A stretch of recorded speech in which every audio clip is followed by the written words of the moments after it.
Fungua tena, unaingiza ingine ndani, unaongeza. Sawa. Haya. Walimu oye! Walimu oye! Kwanza kabisa nataka nichukue fursa hii niwashukuru kwa kukubali mwaliko wangu. Unajua kuna mahali ingine mlikuwa mmeitwa, si ndio? Sasa ni heshima kubwa sana kwenu kusema mtakuja mkae na sisi leo. Last year waheshimiwa ambao mko hapa tulianza hii kitu ya kucelebrate walimu every 5th of October on International Day of the Teacher. And I promised you last year ya kwamba we will make it bigger even this year. Kwa sababu last year we did maybe 500 people at Movenpick Hotel. We said we will do 1,000. Mungu akinibariki, next year tunaweka tent 2. Si ndio? Tunaweka tent 2. We have more teachers who are to join ili we celebrate you.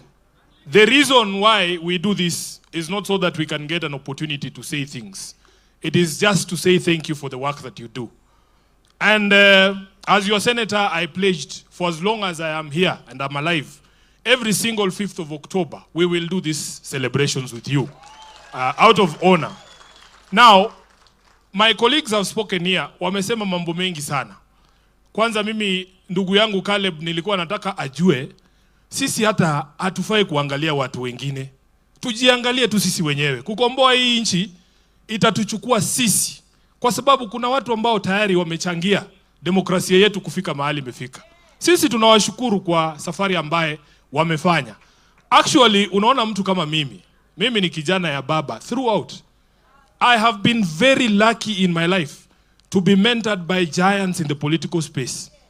Baba, what he has done to mold me into who I am, siwezi muitisha kitu ingine jameni. Unajua wakikufikisha umri fulani wanakuambia sasa pia wewe fanya mambo yako, si ndio? So me, I'm very grateful that we have had opportunity to learn at the feet of giants.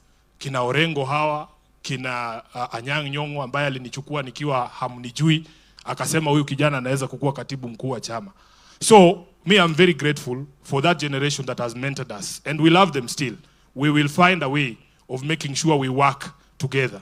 Now, last year, you raised certain issues with your senator that you wanted me to take to the Senate. Luckily for you, mimi mkinituma naendanga nasema. Na uzuri yenu huwa mniruki. Mnasema ni sisi tulimwambia aseme, si ndio? That is a sort of relationship we want, that tukiamua tunaenda vita fulani, usigeuke nyuma ukute ati Sifuna ameingia committee, hapana. Tukisema ni forward, tunaenda forward, si ndio? Last year nimesikia Gathoni akizungumza mambo ya hardship allowance. Gathoni, kama kuna watu wanahitaji hardship allowance ni hao walimu wa Nairobi. Wacha nikwambie, wewe fikiria hii Nairobi, mtu analipwa shilingi 18,000 kwa mwezi. Utatoa nyumba wapi yenye ni chini ya shilingi 20,000 yenye mwalimu anaweza ishi na heshima? We are suffering here because this city, the cost of living is too high. Kabla ulipe rent, kabla ununue chakula, walimu wanaenda shule kufunza watoto wa wengine, wao wako nyumbani, hawana fees.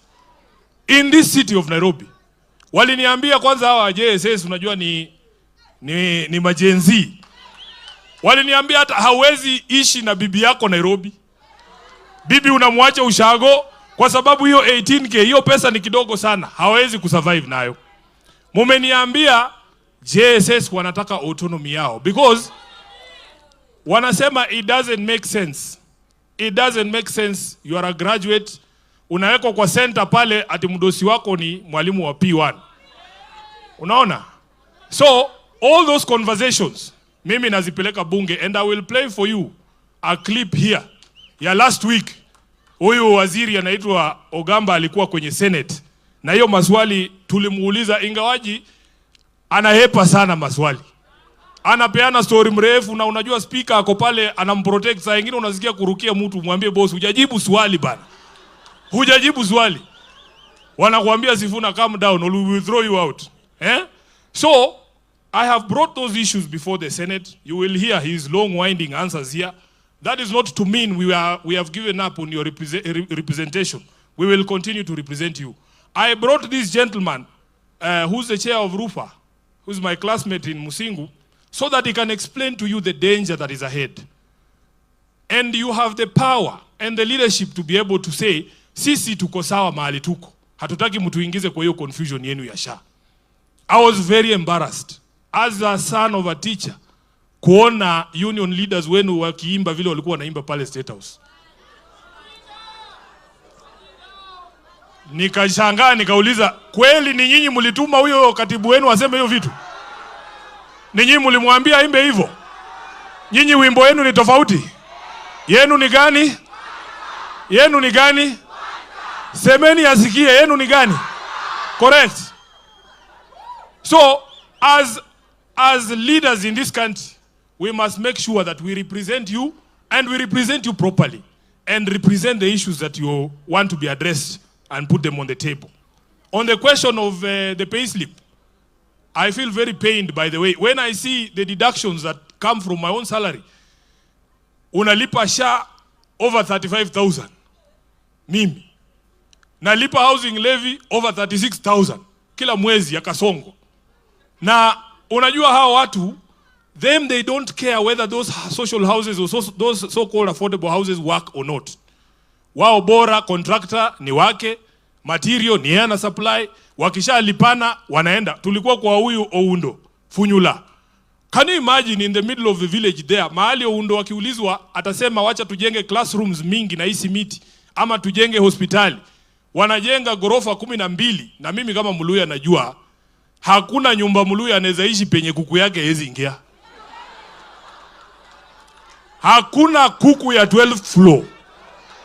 Ama nyinyi mnajua hakuna kuku inaishi 12th floor. So hizo nyumba hatuelewi ni nani atakuja kuishi hapo ndani, kwa sababu Senator wa Busia alinifunza kitu. Unajua Waluya wanasema wanaita kuku engoho ama ingoho, si ndio? The first 3 or 4 letters of that word ingoho is ingo. Ingo means wapi? Home. And in fact, if you want to know whether there is human habitation somewhere in Western Kenya, you meet a chicken first, na unajua kuna watu wanaishi hapa. So sisi without kuku, hiyo hatuwezani.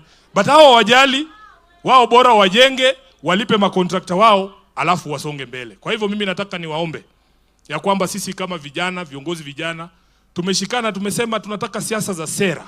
Tuwaambie watu mahali ambapo serikali inapotea, ni muhimu sisi kusema kwamba hapa ni kitu kibaya. Hata kama kuna hii mambo wanaita broad-based government, haikusemekana kwamba sisi ambao tumechaguliwa kuwawakilisha tunyamaze wakati maovu yanatendeka. Sasa nani atakuzungumzia bana? So we will keep talking for you and speaking for you and laying your issues on the table. And I want to end there because today was about you and we have not heard from you. We will sit down and listen, and you will see us carrying those messages that you give us in our respective areas of representation. Gadoni, even if there is just 2 of you in that National Assembly, please stand up for these teachers. Please stand up for these teachers. And they will see you putting an effort. Aya. Iyo bahasha utafungua tena. Asante sana. Fungua tena uongeze kitu kidogo ndani, si ndio? Thank you very much. I just want to play for you that clip from the Senate proceedings, if you didn't see it this week, when the CS for Education was there. And I hope you have sound.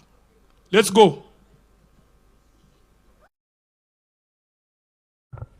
Honorable Speaker, in just the past 2 weeks, the Ministry of Education has actually conceded that when they were doing an audit of schools, out of the, they had audited 12,000 schools out of the 17,500 and found that there were 50,000 ghost students. And in fact, the PS for Education, Bitok, was before the National Assembly, and he confirmed that the problem was most rampant in secondary schools. Now, the ministry sent money to these schools. They know the schools. They know the ghost students.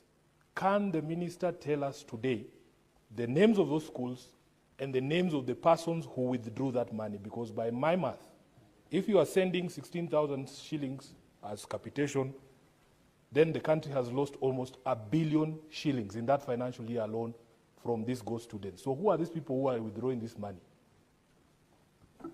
To Honorable Sifuna's question, yes, what we decided to do is after the Auditor General flagged out that she had done a specific audit for the last 4 years, a forensic audit for the last 4 years, where they discovered discrepancies, we decided as a ministry in this third term to only release resources to schools where we have verified the number of students that have been enrolled. That exercise is ongoing. We have done 75% of it. We have about 25% to go. And those anomalies are now being discovered. So what I would urge is that we will not be able to give you the full analysis as we speak until we complete. But once we complete, we will analyze, for example, if resources were sent to a bank for school X, we'll have to find out who signed for those resources from that bank, and action will be taken, because that's criminal. So that is the reason why we are doing this verification, in order for us to be able to know for sure how many students do we have, how many learners do we have in each stage. I pity the Senator for Bomet. He's focusing on infrastructure. He's focusing on lecture halls, workshops, and all these other things. We have all these things at the University of Nairobi. The lecturers at the universities are on the 3rd week of strike. Honorable Speaker, education is not just about these things we build. It is a whole sort of ecosystem that you build together. When will this government start respecting proceeds of legal processes such as collective bargaining agreements? What is the latest problem? Can the CS tell us today? Why are the lecturers on the streets for 3 weeks? And the students have told us, Honorable Speaker, that if the matter is not resolved today, they will join the strike. What is going on? First year students have reported to the universities, Honorable Speaker, there are no classes. They are also on the streets. What sort of government is this? Senator Sifuna, you know I directed that we ask questions related to the primary question. You know that is a very pertinent issue you are raising, which even can stop this house from proceeding in the afternoon. And I request even you just adjourn the house. You have those powers. We discuss that matter comprehensively. No, the CS is here. Don't protect him. Let him answer these questions from the representatives of the people. And even Senator Cherargei asked about this. Like, these are correlated matters. CS, proceed and let him tell us if we are safe or the students will be here. He is here. This government is overprotected by the speakers in this house. Let him answer the question. Your second question was on the strikes, and I'll answer them together with Senator Sifuna's concern. But I just wish to state that earlier, I provided a response on the JS governance by referring to the Working Party recommendations and the fact that the bills are undergoing the processes that are required in order for them to be submitted eventually to Parliament, where they would then have legislative powers.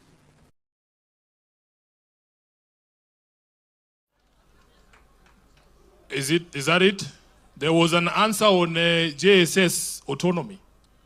Yeah, he gave a long windy story. You didn't have it there? Okay, sawa.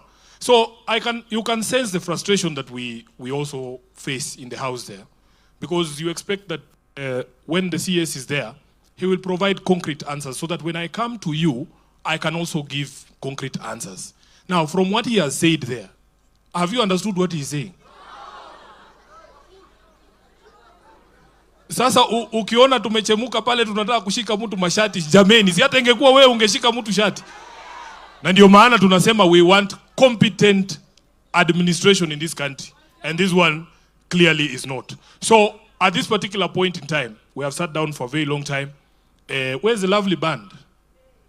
Yes, is it possible for you, as we usher in our bosses, because our bosses' representatives have not spoken, si ndio?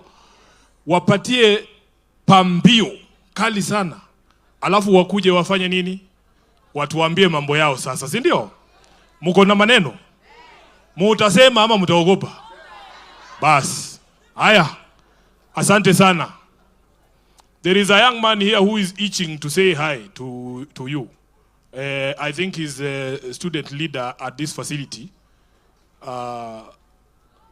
Bro, tukaribishe hapa tu, useme kama tuko safe ama hapana, si ndio? Haya. Yes, walimu power.